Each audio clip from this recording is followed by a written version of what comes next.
Imagine a soft knock on your door. You open it, and on the threshold stands an exact copy of the drawing your 7-year-old daughter made just yesterday. Not just a similar-looking girl, but one identical in every detail. The same scarlet dress, the same sapphire eyes, and the same enigmatic smile. For the Henderson family, this moment was the beginning of a nightmare from which there was no escape. What if your imagination became reality? And what if that reality wanted to take your place? Hello! What you are about to hear is not fiction and not a horror movie script. This is a reconstruction of the events that happened to the Henderson family, events that continue to baffle psychologists, police, and paranormal experts to this day. At the center of this story is 7-year-old Lily, a quiet and lonely girl with a boundless imagination. Her parents, Mark and Sarah, considered her creative abilities a gift. They could never have imagined that this gift would open a door in their home to something inhuman. This story will make you question the boundaries of reality. We will analyze every turn of this case, study psychological reports, and review eyewitness testimonies. To ensure you don't miss a single detail of this incredible investigation, and to find out how it all ended, be sure to subscribe to our channel and click the notification bell. Believe me, the ending of this story will shock you to your core. Lily Henderson was a child who lived in her own world. A world woven from pastel crayons, watercolor paints, and endless stacks of paper. She was an only child, and though her parents surrounded her with love, she desperately longed for a friend. The kids at school thought she was strange, too quiet, so Lily created her friends on paper. One evening, she started a new drawing. With unusual concentration, she drew the outline of a girl. This wasn't just a sketch. Lily poured her whole soul into it, all her dreams of a perfect friend. She gave her a magnificent scarlet dress, like a princess from a fairy tale, jet black hair, and eyes the color of sapphire, so bright they seemed alive. She gave her a name, Claire. When the drawing was finished, Lily showed it to her parents. "This is Claire," she whispered, "my best friend." Mark and Sarah were touched. "What a talented girl you have," Mark said to his wife, but they didn't notice one strange, frightening detail that any adult would miss. In the drawing, the perfect Claire had no shadow. The next afternoon, a typical quietness filled the Henderson house. Sarah was cooking in the kitchen, Mark was working in his office, and Lily was playing in her room. Suddenly, there was a soft, almost inaudible knock on the front door, not insistent, but rather timid. Sarah wiped her hands and went to open it, thinking it was the mailman or a neighbor's child. She turned the knob, and for a moment, her heart stopped.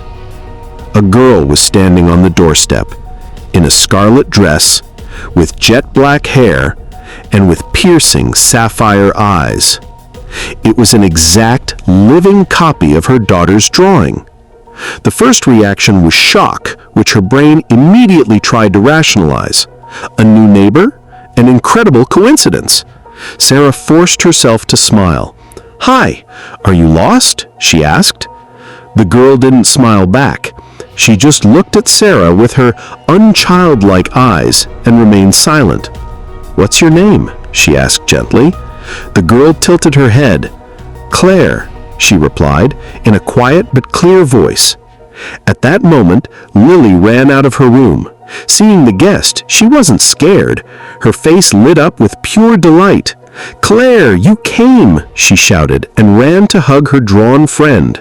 For Lily, this was the most natural event in the world.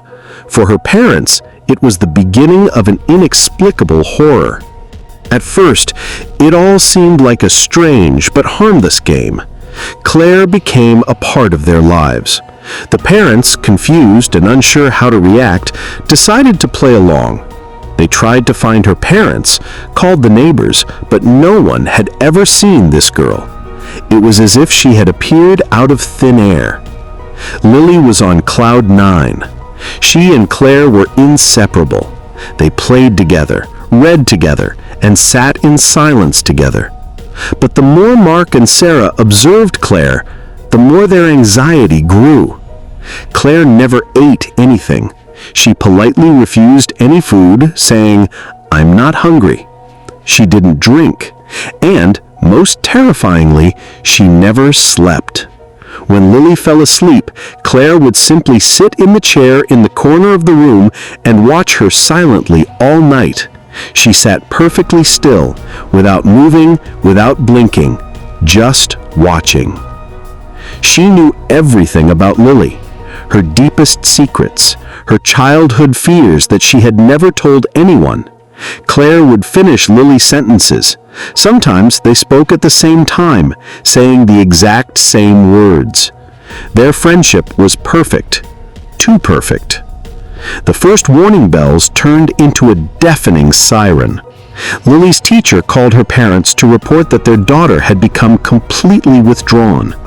She had stopped interacting with other children and was constantly talking to herself, referring to herself alternately as Lily and Claire. Mark, an engineer by profession, decided to approach the problem from a technical standpoint. He secretly installed a small camera in her daughter's room. What he saw on the recording the next night made his blood run cold. The camera captured Claire standing motionless by Lily's sleeping bed for several hours. There was no sound on the recording, but he could clearly see her lips moving silently, as if she was whispering something directly into her daughter's ear. The climax came the day Sarah decided to clean the kids' room. She entered quietly and found the girls sitting on the floor in front of a large mirror. They were brushing each other's hair. But in the mirror, there was only one girl. Only Lily was reflected. The spot where Claire should have been was empty. The polished surface of the mirror reflected only her daughter, Lily, who was smiling as she brushed the empty space beside her. Sarah's breath caught in her throat. This was no longer just a strange coincidence or a game of imagination. This was physically impossible.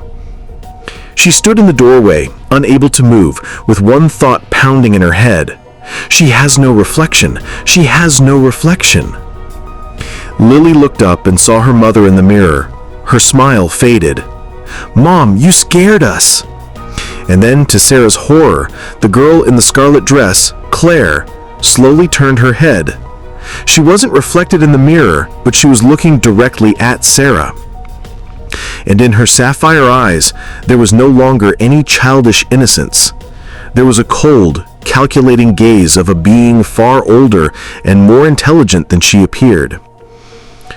"We're just playing," Claire said quietly, and her voice in the dead silence of the room sounded like a death sentence. Sarah ran out of the room, slamming the door behind her. That day, the Henderson family's illusion of safety was shattered. Panic gripped the house. Mark and Sarah could no longer pretend that everything was fine. That night, they sat in the kitchen, whispering, while the supposed guest was upstairs with their daughter. They decided to act. The next day, they tried to talk to Lily. "Honey," Mark began as gently as he could, "we think it's time for Claire to go home. She probably has parents who are worried about her." Lily looked at him with icy calmness. "Claire doesn't have a home. Her home is here, with me." "But she can't stay forever," Sarah interjected. Suddenly, Lily's face contorted with a rage her parents had never seen. "She's my friend. You're just jealous because you've never had a friend like her. She's not going anywhere." Trying to talk to Claire herself was even more of a failure. When Mark firmly told her she needed to leave, she just tilted her head and smiled her creepy, emotionless smile. "But Lily wants me to stay, and I do what Lily wants." There was an absolute, unshakable confidence in her words. She wasn't a guest. She considered herself in charge. Desperate, the Hendersons sought help. But who do you go to with a story like this? The police would think they were crazy. They found the contact information for Dr. Alan Burke, a child psychologist specializing in complex cases of childhood fantasies. They hoped he could offer a rational explanation. Dr. Burke arrived at their home 2 days later. He was a calm, gray-haired man who seemed to have seen it all in his practice. He spent several hours alone with Lily and Claire. The report he gave the parents later was terrifying. From a psychological standpoint, he said slowly, choosing his words carefully, I would suggest that Lily is suffering from an acute form of dissociative disorder. Claire is an alter ego that she has projected so strongly that she has begun to see it as a separate entity. And you, under the influence of stress and love for your daughter, have fallen into a trap of induced delusion, or folie à deux, a madness for two, and have started seeing her as well. But she's real, Sarah exclaimed. We've touched her. She moves things. The brain is an incredibly powerful tool. It can create tactile and auditory hallucinations that are indistinguishable from reality. We are dealing with a very deep psychosis caused by your daughter's loneliness. He suggested immediate hospitalization for Lily and intensive therapy, but at the end of the conversation, as he was packing his things, he added one sentence that still haunts Mark. I spent 2 hours with her. I talked to her, asked questions, and you know what the strangest thing is? In all that time, she never blinked once. The Hendersons refused hospitalization. They were afraid that separation from home would only make the situation worse, but things got worse with each passing day. Claire began to seep into our reality. At first, it was small things. Lily's favorite red mug was on a shelf one morning, though no one had put it there. The family photos on the walls. Mark thought he saw a flash of a scarlet dress in the background of one from Lily's birthday.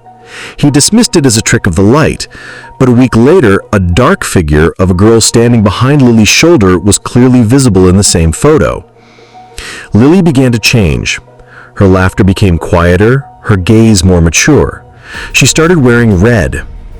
Her own drawings became darker. Instead of princesses and castles, she now drew dark corridors and faceless figures. She spoke of herself more and more in the plural. We are thirsty. We are not going for a walk. Lily and Claire were merging into one. The most terrifying discovery was the disappearance of all of Lily's old drawings. All her past works, hundreds of images of animals, houses, her parents, vanished from her albums. Only one drawing remained. Framed on her desk, the girl in the scarlet dress. One night Sarah was awakened by a soft cry. She got up and walked down the hall to Lily's room. The door was ajar. Claire was sitting in her chair in the corner, as always, motionless as a statue. And Lily was crying in her sleep, muttering, I don't want to, please no, give it back. In that moment, Sarah understood. Claire wasn't just a figment of imagination. She was a predator, a void that came to fill her daughter, to push out her soul. She burst into the room, turned on the light, and screamed at Claire, Leave her alone! Get out of my house! Claire slowly turned her head. Her smile was gone. Foolish woman, she hissed in a voice that was a mixture of Lily's and something ancient and creaky. She invited me herself. She drew the door, and I walked in. And now she is drawing a new home for me. Drew the door, echoed in Sarah's mind. If she could be drawn to come, maybe she could be erased. She woke Mark. Together they burst into the nursery, waking a crying Lily. Honey, sunshine, listen to us, Sarah begged, holding her daughter by the shoulders. Claire isn't real. She's taking you. You have to send her away. You have to draw her leaving. Lily sobbed, looking from her frightened parents to her perfect friend who stood in the corner with a completely calm expression. But she's my friend. I'll be alone. You won't be alone. We're with you, Mark shouted. In a desperate fight for his child's soul, Mark grabbed a sketchbook and placed it in front of Lily. Draw, honey. Draw her leaving. Draw her disappearance. With a trembling hand, Lily took a black crayon. Claire took a step forward. Don't do it, Lily. We'll be together. Forever. Lily looked at the drawing still on her desk, then at her parents. Tears streamed down her cheeks. She bent over the blank sheet of paper and began to draw. She didn't draw Claire. She drew a door. A simple wooden door in the middle of the empty page. Then she drew the door slowly closing. When the last stroke was made, a wind rose in the room. The pages of the sketchbooks flapped, the curtains billowed. Claire, the girl in the scarlet dress, stopped smiling. Her figure began to flicker, to become transparent. She reached out her hand to Lily, and her lips silently formed one word: traitor. And then she simply vanished, dissolved into thin air. The wind died down. Claire was gone. Silence returned to the Henderson house, but it was no longer the peaceful quiet from before. It was a heavy, ringing silence, filled with fear. Lily was saved, but a part of her had left with Claire. She stopped drawing, completely. The crayons, paints, sketchbooks, all were packed into boxes and hidden in the attic. She became quiet and withdrawn again, but now there was no dreaminess in her silence. There was emptiness. The Henderson family soon sold the house and moved to another city, trying to escape the memories. We are keeping their identity anonymous at their request. Their story never made the newspapers, remaining a scar in the memory of 3 people.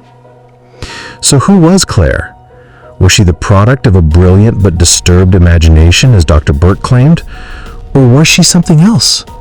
A tulpa, a materialized thought form that gained its own will, an entity from another dimension that found a loophole into our world through a lonely child's drawing? There are no answers. There is only one last soul-chilling detail. A year after they moved, Sarah was sorting through old things and came across the very sketchbook where Lily had drawn the closing door. She opened it with a shudder. The page was there, but the drawing had changed. It still depicted a closed door, but now, underneath it, scribbled in crooked, childish handwriting, was a single phrase: "See you soon." The story of the Henderson family reminds us that imagination is a powerful force. It can create beautiful worlds, but sometimes, if you gaze too long into the abyss of loneliness, you may find the abyss gazing back. What do you think about this story? Write your theories in the comments. Don't forget to subscribe to the channel for new investigations into the most mysterious cases, and remember, be careful what you wish for, especially the wishes you entrust to paper.